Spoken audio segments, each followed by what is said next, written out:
I wanted to talk about an important part of meditation. I did yesterday about mindfulness and kindness and opening the lotus. But one of the most important parts of meditation, which people don't emphasize enough, the point which gives a lot of power and depth to your meditation, is putting happiness into meditation.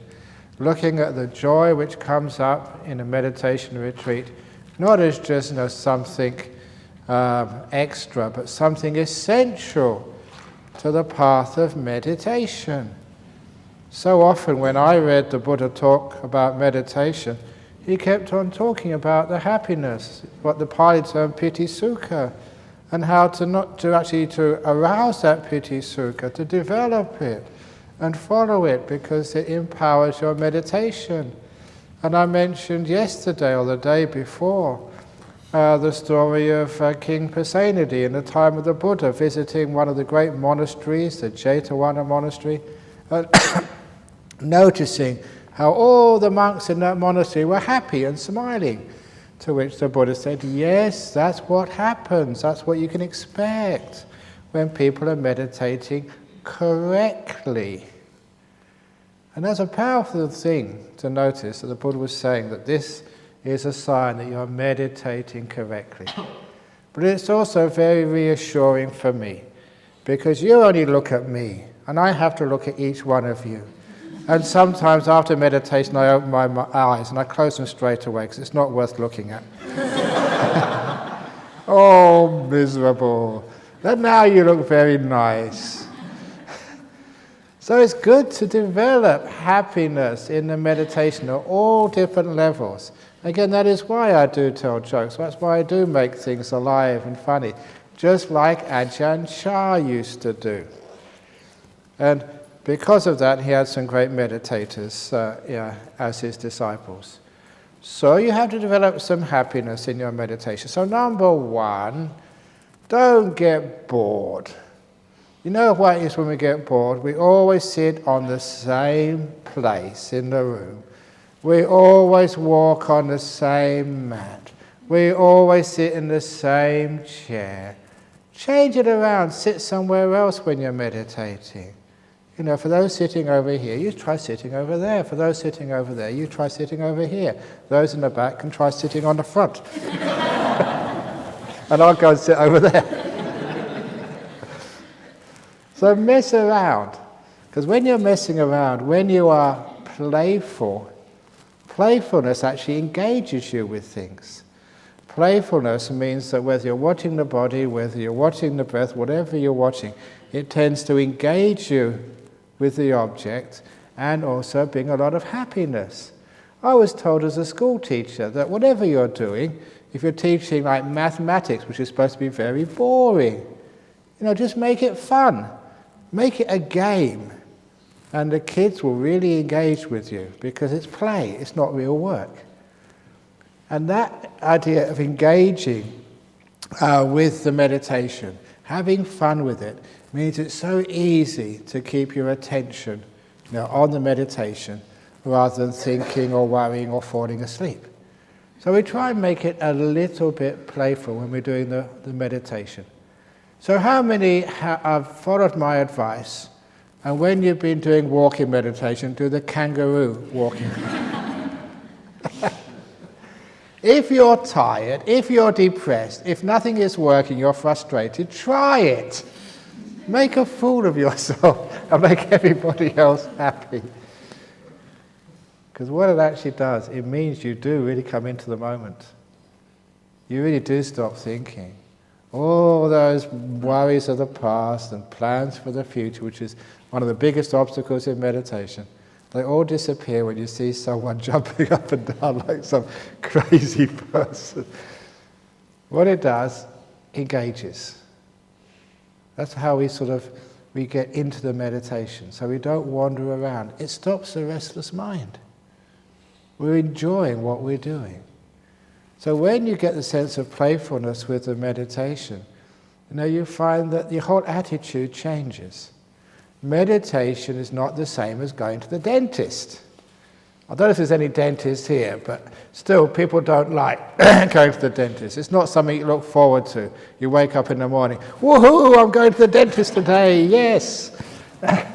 It's something you get out of the way because, it's unpleasant, you have to do it, so you get it out of the way as soon as possible, as painlessly as possible, so you can get on with your life. And that's not what meditation's all about. Meditation should be something you look forward to. It's fun. It's joyful. One of the meditation places I went to teach at years ago, the man who took me there'd been many meditation retreats before, and he told me that he had so much pain and frustration when he was meditating that he called the meditation hall the torture chamber. Oh my goodness, that's terrible. If you regard this hall here, Jhana Grove torture chamber, and you come in here, you're never going to get a good meditation. You're always going to be tense and afraid and no happiness at all. So I changed its name to the entertainment center. And just changing the attitude meant that people liked coming in, they looked forward to meditating, and you know what happened? They got much more peaceful meditations, far deeper. So see if you can recondition yourself to look at meditation as something fun. And that also means that you want to meditate more and more. Whatever's fun is very wonderful. So how can you look at meditation being fun?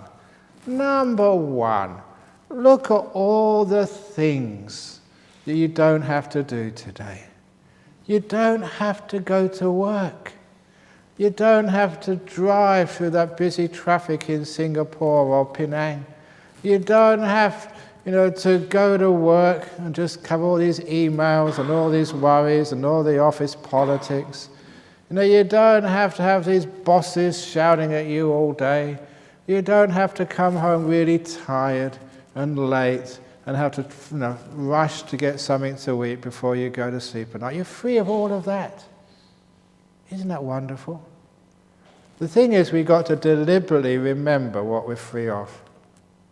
All of you wives, you're free of your husband. Woohoo! There's an old story of the wife who told her husband, he said, darling, you're not going to see me for 2 or 3 days. He said, great, great, great. Because, they didn't have a very good relationship. And it was true, the first day he didn't see his wife, the second day he didn't see his wife, the third day he just managed to see her through a corner of his swollen eye.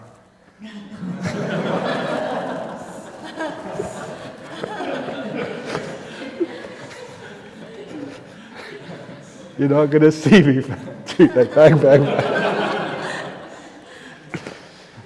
So you're free of all of that.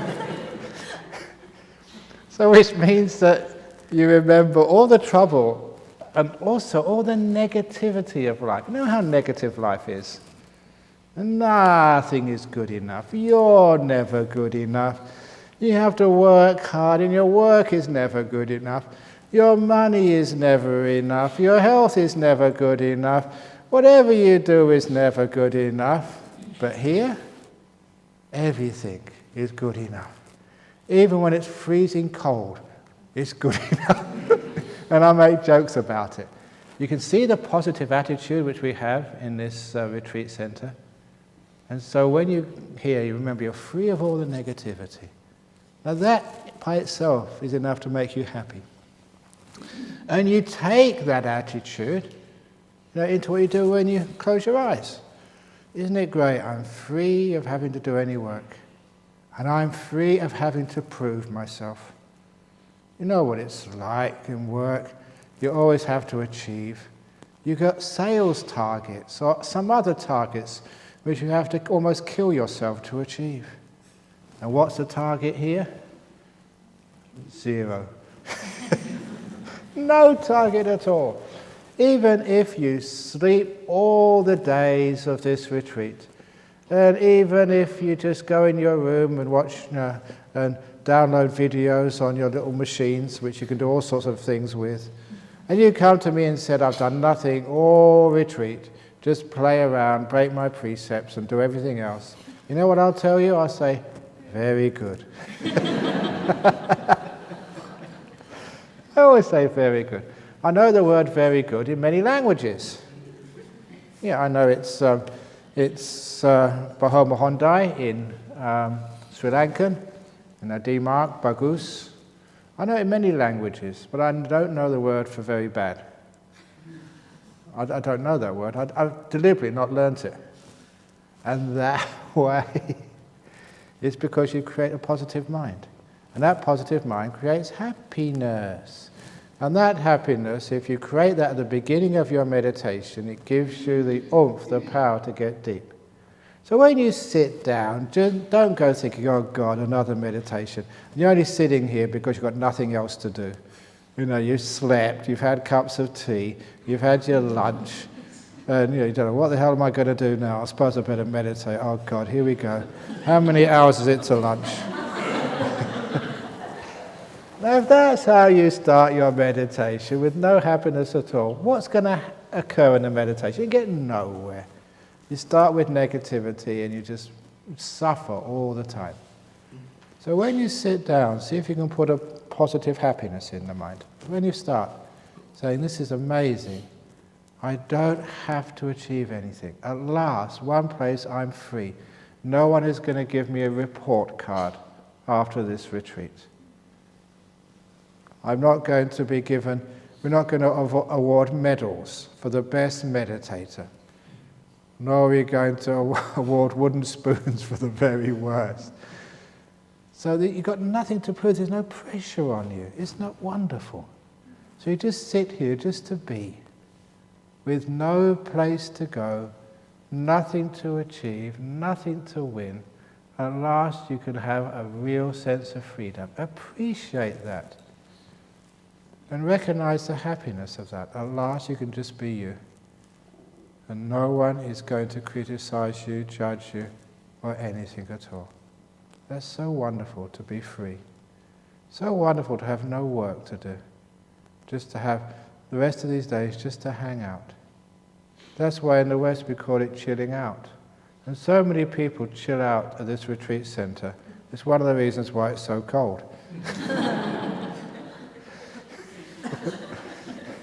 If you were running around doing things, that would be bad. And so you just keep nice and cool here. And so when you sit down, just recognize just all the wonderful things which you have right now, and all of the painful, stressful things which you've let go. And that should put a smile on your face to begin with. And if it doesn't put a smile on your face, make a smile. Deliberately. Turn up the corners of your mouth. Because when you smile, again, even if you fake a smile, it does actually help you engage with the task at hand. If you have some work to do at the office and you don't like doing it, force yourself to smile. You do a much better job and it'll be finished much faster. Because if you don't, if you're negative, you'll be fighting the work you have to do. You have to do it anyway, so you might as well smile and do it. And it's amazing, just the stories I've heard of even in the most difficult situations. I remember I first learned this when I got myself talked into rowing at Cambridge. Not for the university team, because that was too much work. I was lazy. What actually happened, the boat club, they were advertising, trying to recruit members, so they had free port or free sherry. And in those days, anything free like that, I was there. And I must have taken too many glasses, because before I know it, I'd signed up. That was really hard work, rowing all the time. And when I was rowing, that's the dangers of alcohol. Don't do it. You get yourself into all sorts of stupid situations.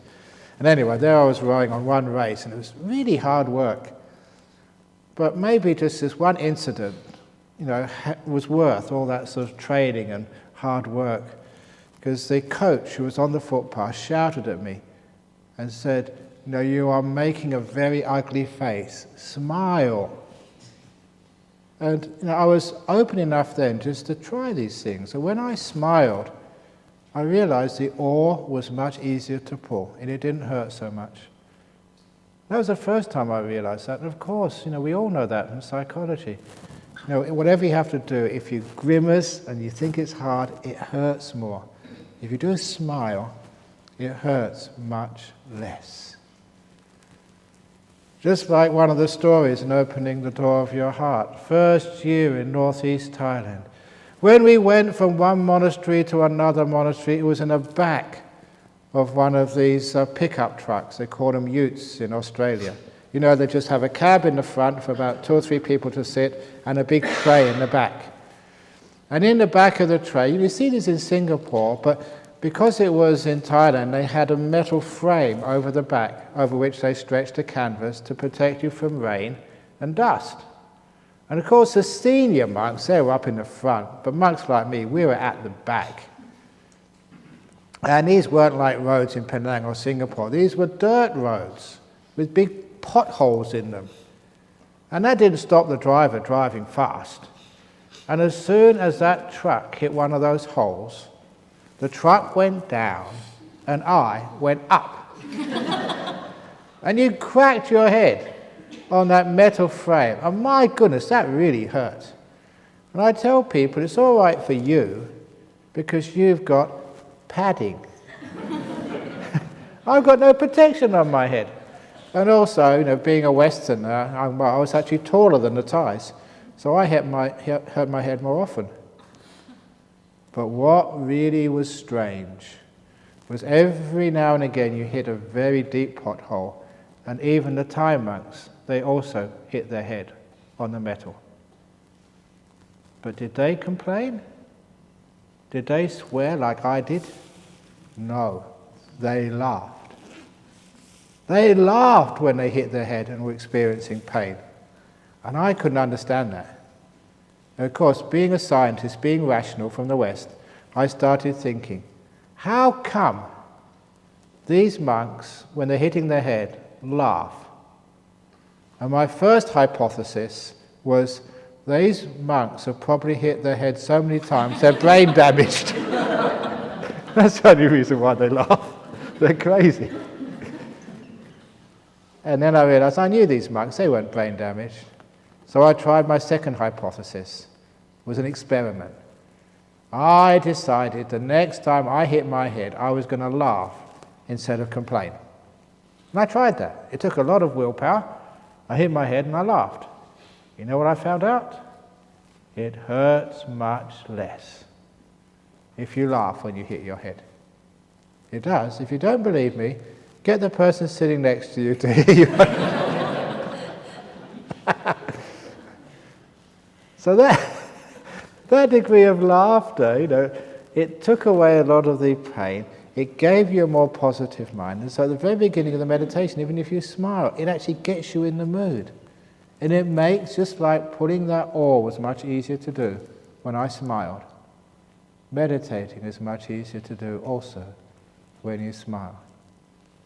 So for many years now, when people have asked me the posture of meditation, because someone asked that, I think yesterday, and I just went through it very quickly. When I said in that story of the monkey mind, all those monkeys, right leg over the left leg, right paw over the left paw, thumbs touching, back straight, head down, close your eyes, watch your breath. Now that's what you might read in books. You might also read in books like the Tibetans. They have to put their hands on their knees with their thumbs touching. Or you have other ways you can hold the hands. Which is the most powerful? Do you really have to make a connection, a circle, so all your energy comes into one place? Of course, that's just superstitious nonsense. You can put your hands wherever you like. You can put them on your head if you like. You can put them in your ear and one up your nose. I don't care. Wherever your hands are comfortable. You know, sometimes I just put my hands like this. It's comfortable for me. I don't know why. And what about your legs? How should your legs be? It doesn't matter. Wherever your legs are comfortable. You can be sitting against the wall with your legs out. That still works. You can sit on a chair. However you put your legs is fine. The same as your back, your head, I don't care. The only part of your posture which is important, the one which too many teachers neglect, is not the shape of your head or your back or your legs or your hands. It's the shape of your mouth. That's important posture. That's good posture. That is it. So pay attention to your posture and you'll have much better meditation. Even sometimes I notice I lose my posture when I'm meditating. But, and this is a powerful trick in meditation. If you're meditating, basically, nothing much is happening. You don't want much to happen, but, you just want to give it a bit more oomph in the meditation. Just take your attention away from whatever you're watching, whether it's a breath or an image or whatever, and put it on your mouth, and just turn the corners upwards. Even slightly. And you'll find that will give you much more energy into your mindfulness. Just a little smile will give that little piece of joy, which is enough to make the meditation very powerful and very deep. Very simple trick, but it works so well. So when you're meditating, if nothing happens, you're getting a bit depressed or bored, that you're frustrated, don't keep trying. Just put your attention on your mouth for a couple of seconds, that's all it takes, and smile. And it changes the whole path of your meditation. You are bringing happiness into the meditation. So you start with a little smile when you're meditating. It gives you energy, it gives you a positive outlook. And then you can go into the present moment, smiling at this moment with happiness. And it's amazing, you can smile at anything. Look, sometimes when some people come and they're really upset, that's what I do. I tell you a joke, I make you smile, I make you laugh, and sometimes all that depression, all that anxiety just vanishes. And I'm well known for that when I go to hospitals. I always tell people jokes and make them laugh. The trouble was once I went to visit one lady, her name was Sue. It's her first time in hospital for years. She was having hysterectomy, and for a woman that's a very, very traumatic thing. It means no more babies. So she was still reasonably young, so I went to visit her in the hospital, and the first thing she said, Ajahn Brahm, no jokes. Because when you have a hysterectomy, I think they do it keyhole these days, but in those days it had a big scar. And that cut, across your chest, every time you laughed, it was like being tortured. So she said, please, no jokes. It would torture me. But I said, I'm sorry, I can't stop. She never invited me back again. But a lot of times you make people laugh and bring them some happiness, and the pain disappears, the frustration goes, the positive attitude to life. So you do that with your meditation. But one of the other tricks I wanted to introduce today is at the very beginning of the meditation, to bring that positive, peaceful happiness into your meditation. I've already told you don't linger on the past, but you can break the rules a little bit every now and again. So when you meditate, when your body is nice and comfortable, ask yourself, what is the happiest, most peaceful time I've had so far in my life? And bring that memory up. It may be a very peaceful meditation. It may be a time by some beach in some tropical paradise. It may be just a time by yourself by a lake. The sorts of times when you felt so content, at ease, when nothing was missing, when you didn't want anything else in the whole world except just to be there with the people you were with. Those times of peace and contentment which each one of us have had from time to time in our life. Remember that deliberately. And once you remember it, don't stop there. Fill in all the details. Where was it? Who was there with you? What time of the year was it? What time of the day was it when you were there? Was it cold, hot, windy? What was the scenery around? Was it in a building, or was it trees or forest or mountains? Build up the scenery over 4 or 5 minutes, because as you're building up the scenery in the most peaceful, happiest, contented time you've ever had in your life, you're reinforcing that feeling of peace and contentment. And after 4 or 5 minutes of deliberately thinking, remembering that moment in the past, building up that scene, you'll find you've also built up a large proportion of that same peace, contentment and happiness you had a long time ago. It's almost there in front of you. And then you let that memory go and go to the present moment or silence, the meditation. And you'll find you start with a huge boost. You're way ahead of where you normally start from. You start from peace and happiness, and the mind just carries on, making it deeper. So that's a wonderful way of remembering some of the happiness of the past, but it's not that happiness, that bubbly, joyful happiness. It's the peaceful happiness, the delightful happiness, which is another level of joy. And if you can recognize that level of joy, you understand this happiness which we put into meditation gets more and more refined. Just like when I was a kid, I loved listening to Jimi Hendrix. Later on at university, I started preferring classical music. It was more refined and more peaceful. And now, of course, I prefer the sound of the rustling leaves, or even better, the sound of silence, just nothing moving at all. It's as if I began to appreciate more subtle forms of music. In the same way that life as a meditator, you start to appreciate more and more subtle forms of happiness, each one more delightful than the one you knew before.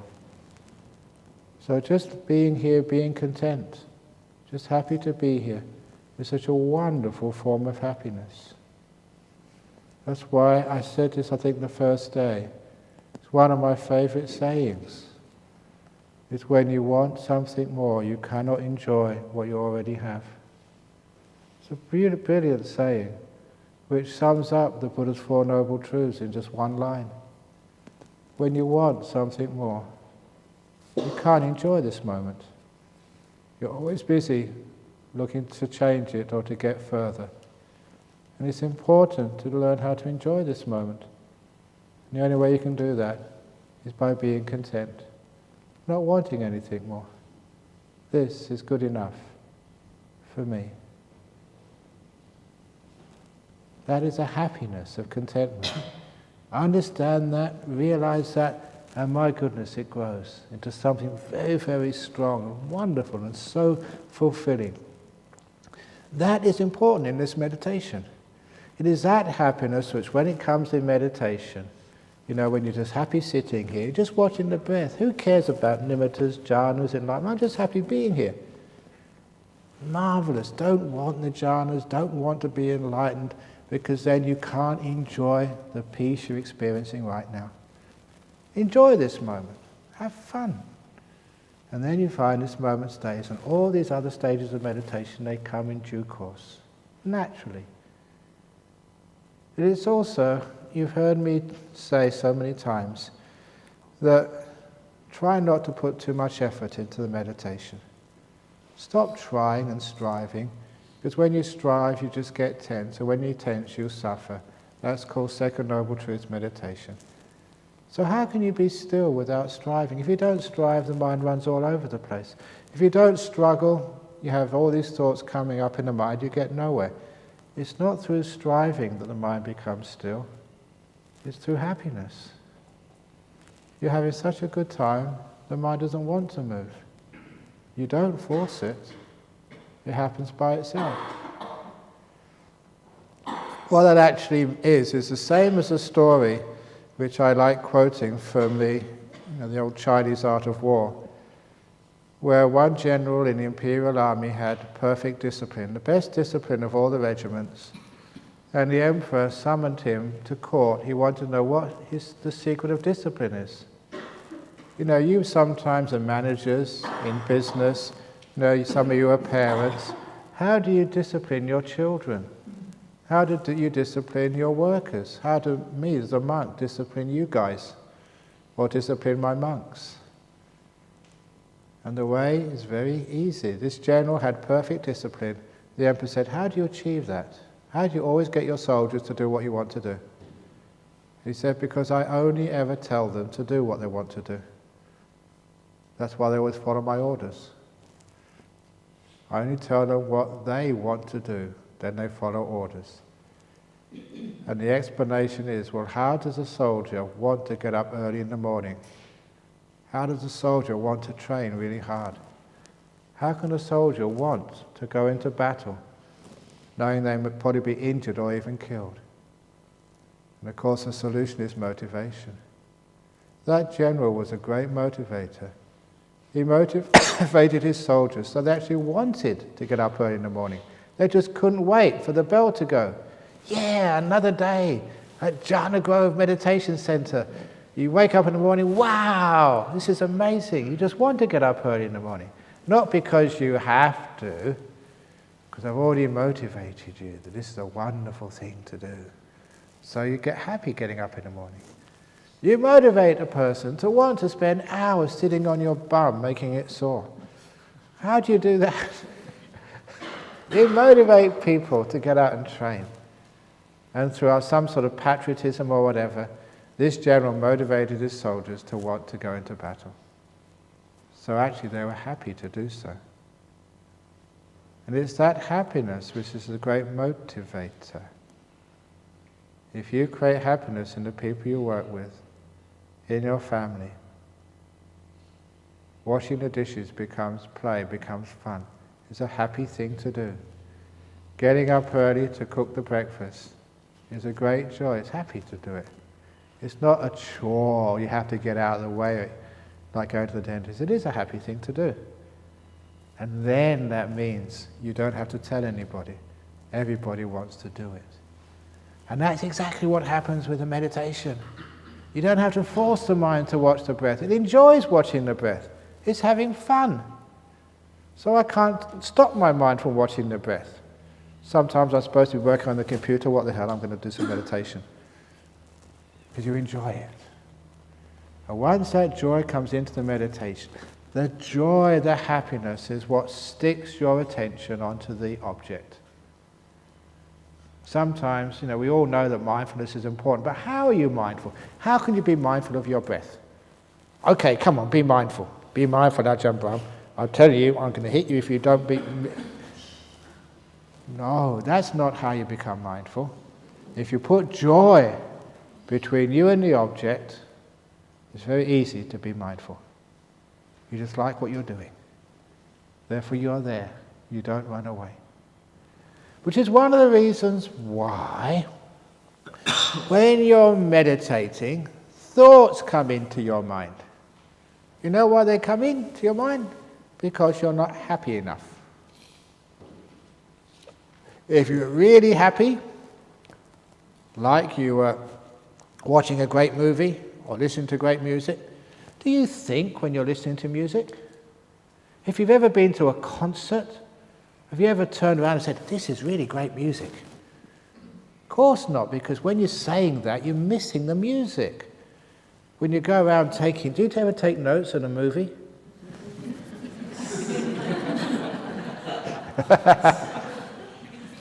Why? Because if you take notes, you miss the movie. It might be the best part of it. So when you're really into it and you're enjoying it, you can't do anything except just observe. And that's the secret of the silent observer. You're having so much fun, you can't take notes, you can't think. It just grabs your attention.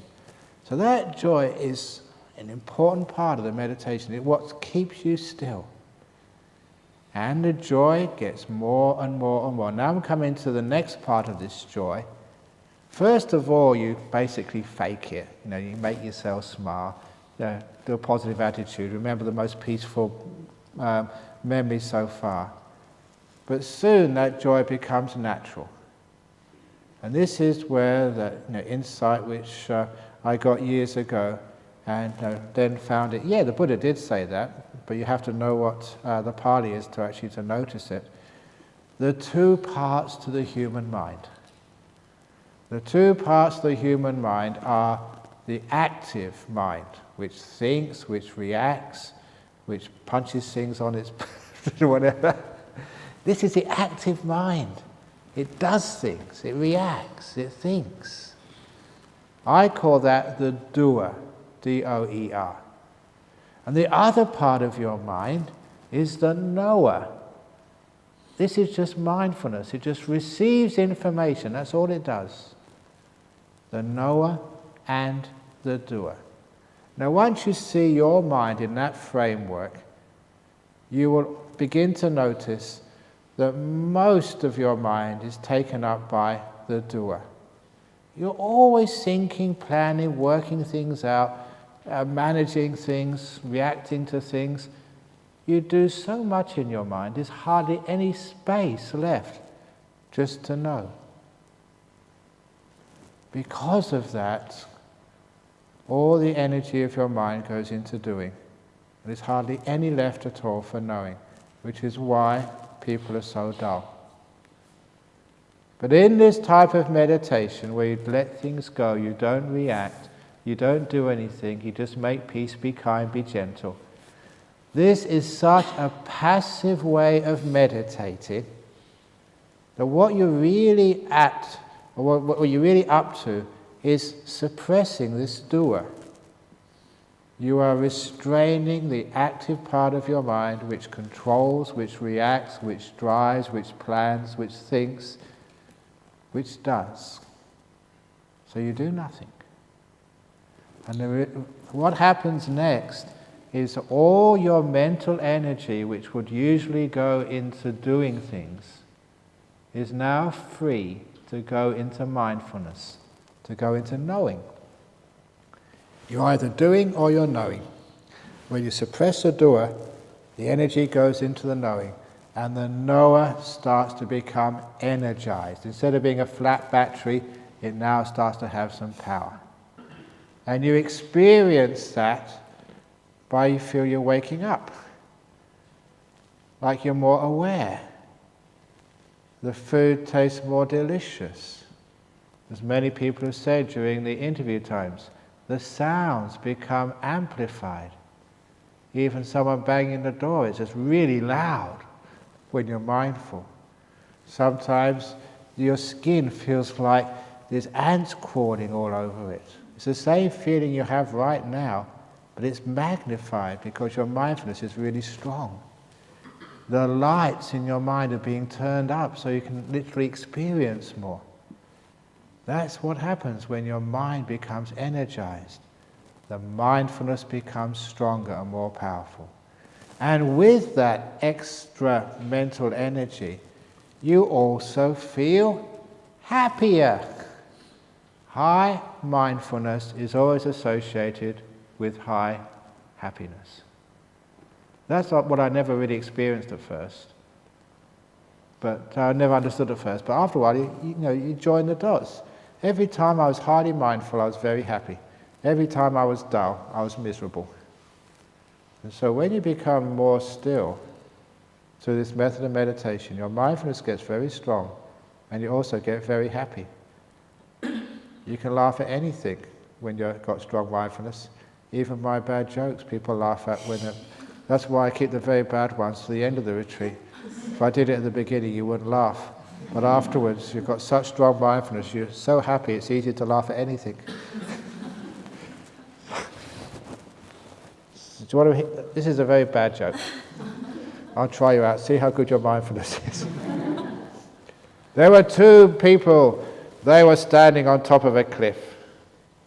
And one had a canary in a cage, a budgerigar in a cage. And the other one had a parrot on his shoulder, on top of this, maybe 200-foot cliff. And the first guy with the budgie in the cage jumped off. And this was jumping off to his death. And as soon as when the bird realized what was happening, the bird realized that he was going to die too. So this bird started flapping his wings. Now, he flapped hard enough for him to sort of fly, but he was in the cage. He had to flap hard enough to stop the guy falling as well. So he's flapping his wings like he was going to die. And he flapped and flapped and flapped. It started to work. And the guy started to slow down, but it's not fast enough.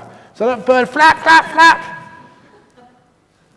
And by the time this guy came to the ground, the bird was flapping so violently and powerfully the fellow stopped. And all he needed to do was to bend his legs and get up. He survived the fall. And the budgie was on his back, panting. But he survived. And then the next guy, he had a parrot on his shoulder. He jumped off too. The parrot was on a string to the shoulder, couldn't fly away. But the parrot wouldn't flap his wings, so the guy just got out a gun and shot the parrot. Killed the parrot. But it's amazing, as soon as the parrot was shot, the guy started slowing down. And by the time he hit the ground, he didn't even need to bend his legs. He just landed as gently as a feather. And the two people looked at each other, and the first person said, "This budgie jumping is good." "Yes, but it's not as good as parrot shooting."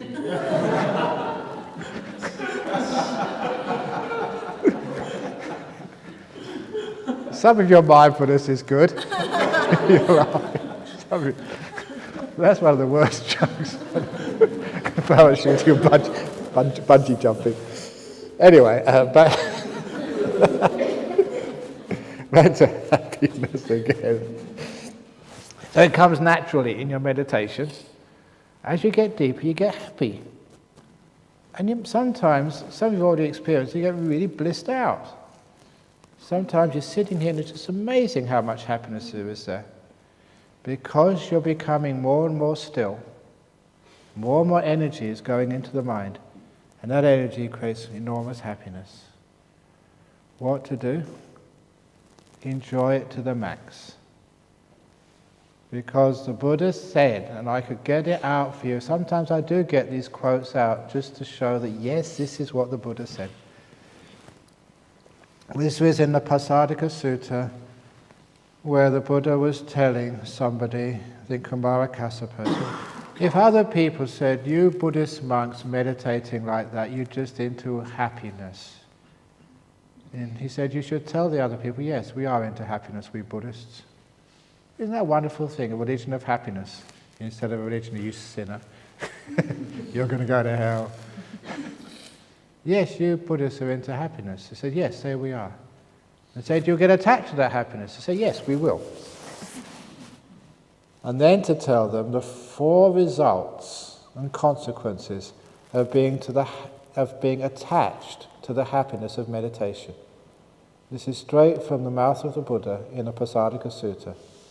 The 4 results of being attached to the happiness of meditation are: number 1, stream winning; number 2, once returning; number 3, non-returning; number 4, full enlightenment.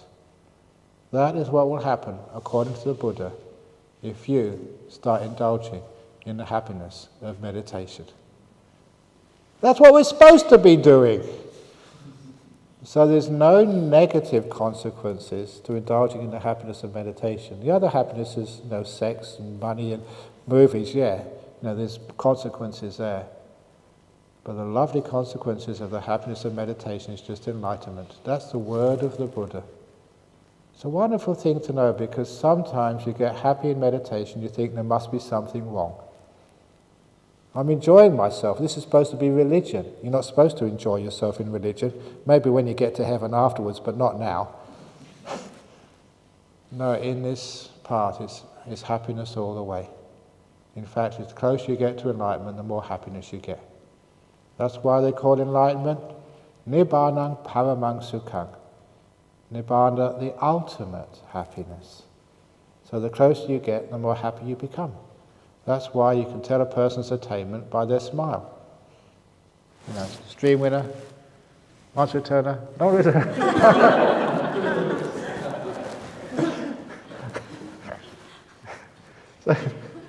Now this is important to know, because sometimes people, when they're meditating, they get afraid of happiness.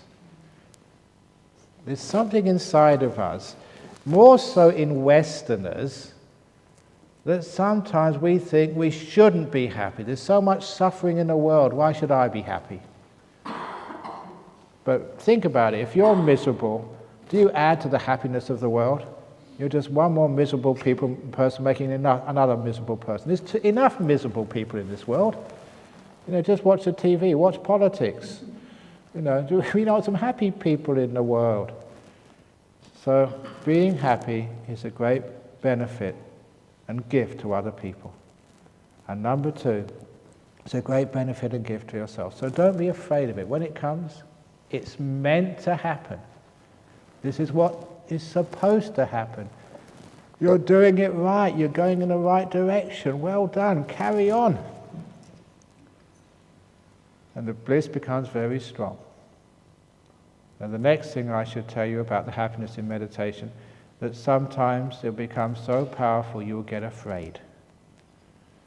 And that is part of the course in meditation. There's many places, I've told people in interview times, where you come across fear.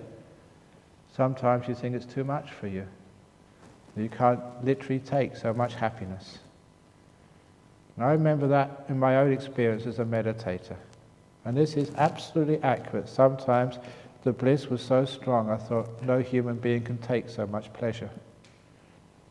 I'd had sex and stuff like that before. This was way in another league. How can anyone take so much bliss? But my character was, well, let's give it a try. And I found one of the great insights of meditation. You can always take more bliss. And it's good for you. Number one, with that degree of happiness, it does wonders for your body. Any sicknesses which you have get blasted away. You get really healthy. Isn't that a wonderful thing? But that's not what you meditate for. That's like a byproduct of meditation. You get so much energy, the body just can heal itself, no trouble. So that's one of the byproducts. But the main thing is you're getting free, peaceful, happy. And that happiness, just go with it. Don't be afraid, you've got nothing to lose. And then you get very, very blissed out. Have a wonderful time. The jhana states are immense states of happiness. Just really blow you away. You think there can never be such happiness. It's one of the reasons why I often say that Christian mystics, it seems one or two of them anyway, in the 12th or 13th century, not these days, but a long time ago, they seem to have managed to get into these jhanas, and they called it union with God. The immense, the powerful, pure love. Incredible bliss and power and energy and love. When they said things like that, okay, that's probably that first jhana they've been through. Because that's what it feels like. Powerful bliss, profound. Which is one of the reasons why in this religion of Buddhism, we don't go around giving sermons on what to believe. This whole path is how you can find out, how you can experience all the stuff you read in the books. And when you actually experience it for yourself, you understand what it really means. And it's a path of incredible, powerful bliss, happiness, love. Those things go together. The idea of metta and happiness and peace and insight. Remember that story I said of Vai, Pasanda, Sam, Atta and Metta the dog going up Meditation Mountain? That's actually how that was the first night, I think. That's actually how it works. They all come together at the top. In the jhanas, incredible, powerful metta and amazing insights. It's incredible peace. That's what it's like. So when this starts to happen, don't think, oh my goodness, something wrong is happening. I'm getting peaceful. Oh dear, I'm enjoying myself. No, go for it. Just let yourself go and just get swept along. Because that will sweep you deep inside that lotus. The deeper you go in the lotus, the more happiness it is. The more beautiful, the more fragrant. It's incredible, those inner petals of the lotus. You've never experienced so much happiness ever before. And that answers the question which sometimes people ask on the evening, Ajahn Brahm, why did you become a monk? And the answer is for the fun of it. And that's a very profound answer. So, when happiness comes, let it come. And the reason it becomes happy, just being still. The energy flows into knowing. The mindfulness gets incredibly strong, powerful, and happy. And you know one of the great secrets of happiness. Just be still. Stop running around after happiness. Be still, and the happiness is right there, and it grows. Run around, and you're actually destroying it. That's why we meditate. The path to bliss upon bliss upon bliss. And that's on offer on the next couple of days. So do you want to go to bed now? No, I want the bliss. You see, I've just motivated you. Just like the general in the Imperial Army. That's how you get people meditating more. So that's the talk this morning, whatever time it is.